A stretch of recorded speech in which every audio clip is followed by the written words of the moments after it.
নমস্কাৰ অসম নিউজ এক্সপ্ৰেছলৈ মই স্বপ্নমী আস্মিনে আপোনালোকক স্বাগতম জনাইছো। আজি আপোনালোকক জনাবলৈ লৈছো লতাশিলৰ ঐতিহাসিক বিহু মঞ্চৰ বিহু সন্মিলনীৰ 2025 বৰ্ষৰ বিহু কুঁৱৰী আৰু বিহুৰাণী প্ৰতিযোগিতাৰ ফলাফল। অসমৰ প্ৰথমখন মঞ্চ বিহু হিচাপে খ্যাত লতাশিল বিহুত এইবাৰো পৰম্পৰাগতভাৱে অনুষ্ঠিত হ'ল এই বিশেষ প্ৰতিযোগিতা।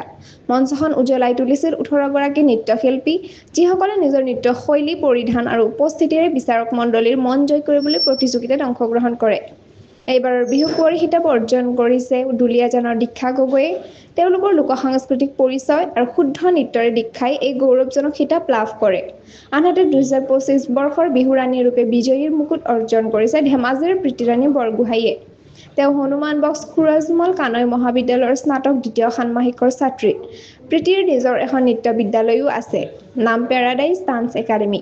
উল্লেখযোগ্য যে 2022 চনত তেওঁ বিহু কুঁৱৰী খিতাপো লাভ কৰিছিল। এইবাৰ বিহুৰাণী ৰূপে তেওঁ পুনৰ এবাৰ নিজকে প্ৰতিষ্ঠিত কৰিলে। এইবাৰ লতাশিলৰ বিহু মঞ্চৰ জৌলুসে সকলোকে আকৰ্ষণ কৰে। বিহুৰ এই ধৰণৰ অনুষ্ঠানসমূহে আমাৰ সংস্কৃতি, পৰম্পৰা আৰু সম্প্ৰীতিৰ মাজত এটি সজীৱ সাঁকো গঢ়ি তোলে। বিজয়ী দীক্ষা গগৈ আৰু প্ৰীতিৰাণী বৰগোহাঁইক জনালো আন্তৰিক শুভেচ্ছা। আপোনালোকৰ মৰম আৰু সহায়ত এনে অনুষ্ঠান আৰু আগলৈ সফল হৈ থাকক। এই শুভ কামনাৰে ধন্যবাদ। অসম নিউজ এক্সপ্ৰেছ চেনেলটো লাইক, কমেণ্ট, শ্বেয়াৰ, ছাবস্ক্ৰাইব কৰিবলৈ নাপাহৰিব। ধন্যবাদ।